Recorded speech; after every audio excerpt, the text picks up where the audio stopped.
At exactly 5:12 on the morning of August 30th, 2025, three shadows rose into the pale light of dawn. To a casual eye, they might have been ordinary missiles, but to those who knew the war, these were something new. The Flamingo FP-5, Ukraine's first domestically built intercontinental-class cruise missile. A weapon with the range to reach Moscow, the punch to level hardened bunkers, and the price tag to be produced in numbers that could bend the war's trajectory. Each Flamingo weighed nearly 7 tons at launch. A solid rocket booster hurled it into the sky with a roar of flame before falling away, leaving an AI-25 turbojet to sustain its long glide. Its body, mostly composite, was shaped to scatter radar beams. Its straight wings were simple, robust, and fixed, but optimized for low-altitude efficiency. The design looked almost archaic, like the German V-1 buzz bomb reborn, but inside it was a thoroughly modern engine of destruction. Its guidance system fused GNSS, inertial navigation, and terrain-matching software. Its warhead, over 1,000 kilograms of high explosive, shaped from a repurposed Mark 84 casing, could vaporize command centers in a single strike. The three Flamingos lifted from hidden launch pads in southern Ukraine and skimmed low over the Black Sea. Flying barely 30 meters above the water, they blended with sea clutter on radar screens. Each missile adjusted automatically for wind shear and turbulence. At intervals, they dipped even lower, hugging the waves, staying invisible to most Russian early warning radars that looked for high-altitude threats. For the Russian soldiers stationed at Armyansk, none of this was visible. Inside the border outpost's main building, officers pored over maps of Kherson and Mykolaiv. They were preparing operations to disrupt Ukrainian logistics and to send swarms of cheap drones into border towns. To them, the war was at the front line, not at their doorstep. They believed Armyansk, just north of Crimea, was safe. But that safety had already been shattered 30 minutes earlier. At exactly 4:42, the first wave of Ukrainian UJ-26 Bober drones crossed into Crimean airspace. Small, propeller-driven, and cheap, they carried only modest warheads, but their job was vital. Flying at barely 160 kilometers per hour and skimming just above treetops, they threaded between radar sweeps.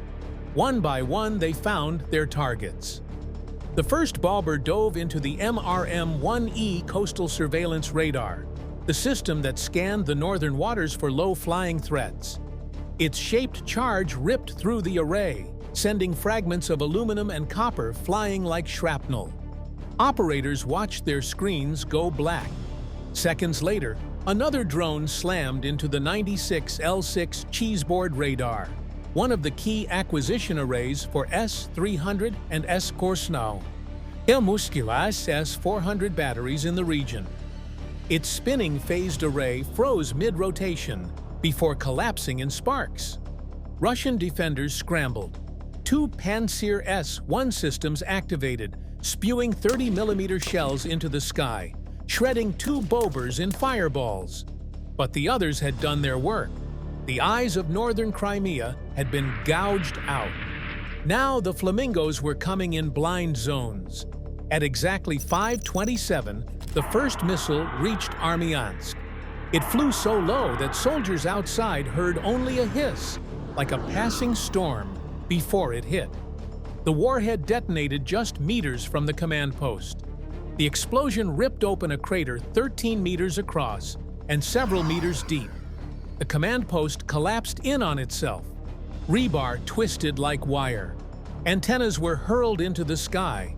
Inside, the briefing officers were obliterated, communications destroyed, and the entire outpost cut off from higher command. In one instant, the node that had coordinated Russia's northern Crimean defenses was gone. At exactly 5:28, the second Flamingo arrived. It streaked over the estuary, hugging the shoreline. Russian jammers spat electromagnetic noise, attempting to break its link. The Flamingo shuddered, as its GNSS feed flickered, but its inertial system kept it steady. A Pantsir opened fire, its radar locking on, but at sea-skimming altitude, the missile was nearly indistinguishable from the waves. The guns missed, their shells exploding harmlessly into the water. The missile slammed into the pier. The blast engulfed a patrol hovercraft, shredding its lift fans and setting its fuel alight. Flames leapt into the air, spreading down the dock. Smaller patrol boats caught fire, one exploding as its ammunition cooked off. Sailors threw themselves into the water to escape the inferno. In seconds, Russia's ability to patrol the northern waters of Crimea had been crippled.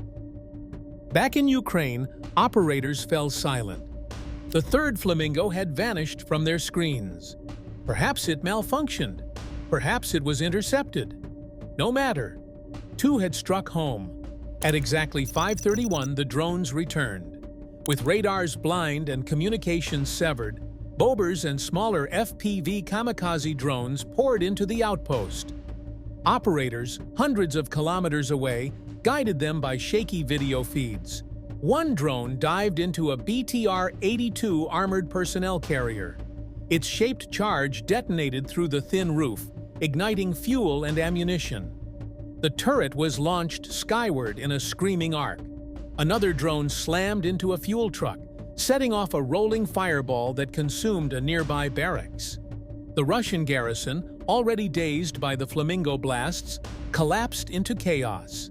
Soldiers fired rifles blindly at buzzing motors. Others fled into the fields. Ammunition dumps erupted in chain reactions, blasting shockwaves across the countryside. Vehicles burned one after another. Thick smoke covered the sky, choking defenders and blinding their eyes. Radios emitted nothing but static. The outpost was leaderless, blind, and deaf. By 5:50, the strike was complete. The command post was rubble. The pier was destroyed. The hovercraft was gutted. Patrol boats were smoldering wrecks. Fuel depots sent black plumes skyward. Ammunition dumps lay in smoking craters. Independent Russian media would later admit at least one soldier killed, several wounded, and multiple vessels destroyed. Satellite imagery confirmed the devastation. Flattened buildings, scorched earth, even scars on the seabed near the pier. For Ukraine, this was more than a victory. It was the unveiling of a new weapon. The Flamingo FP5 was the culmination of 3 years of desperate innovation. Built by Firepoint, a Ukrainian startup turned defense powerhouse, it had been revealed only weeks earlier.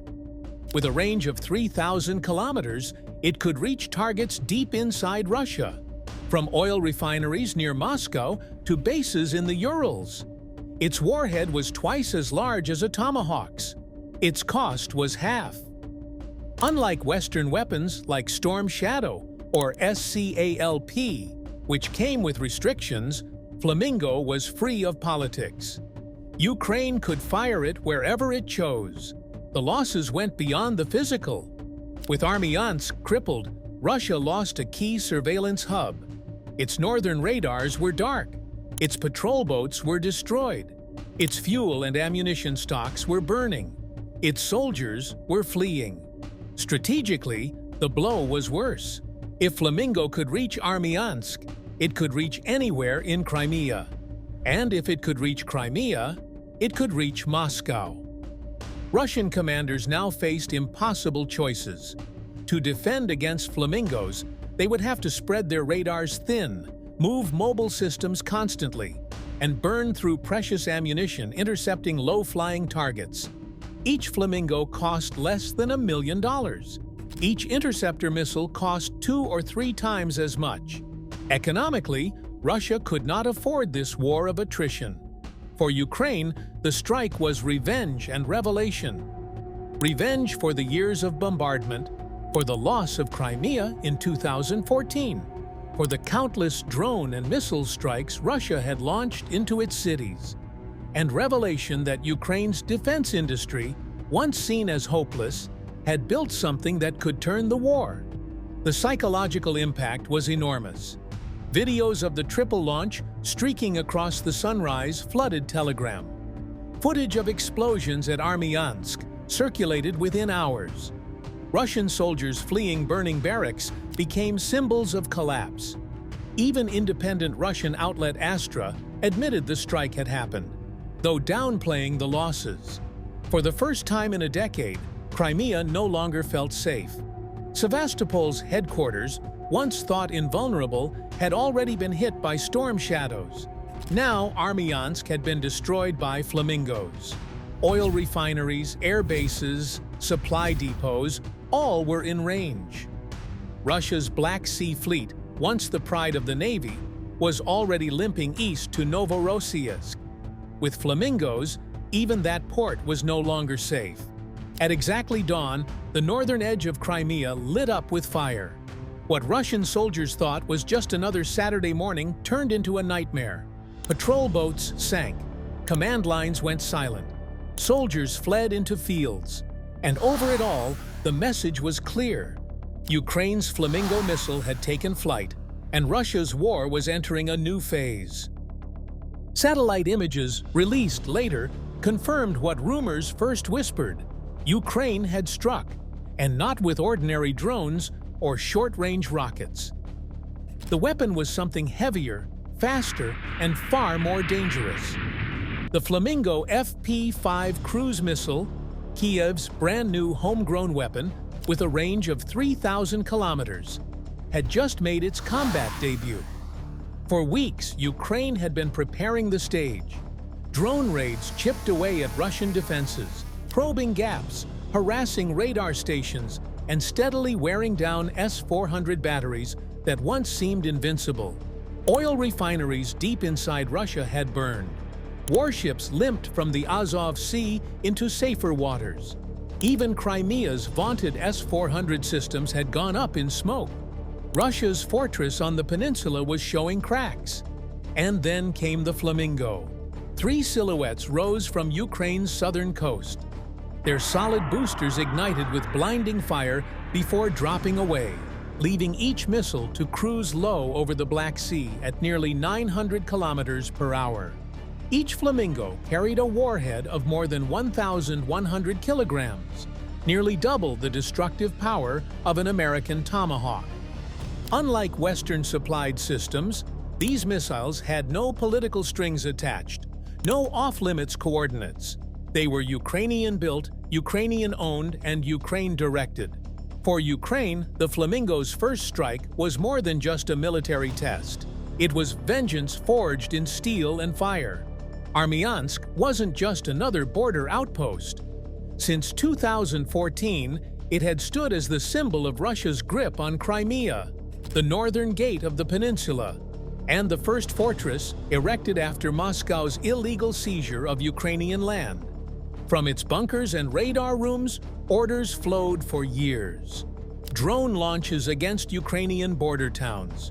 Coordination of missile strikes that rained down on Kherson and Mykolaiv. Intelligence networks that fed Moscow with the locations of Ukrainian troops and civilians alike. It was from Armyansk that so many operations were planned. Operations that ended in destroyed homes, mass graves, and the cries of families mourning their dead. For years, Russia used the outpost as a hub of dominance. For Ukraine, it became a scar, a reminder of what had been stolen and of the suffering that followed. That is why the Flamingo strike felt different. This wasn't just the destruction of another target, it was a message carved into the earth with fire. When the first missile tore open a crater 13 meters wide, where the command post had once stood, it was as though a decade of frustration and pain had finally found release.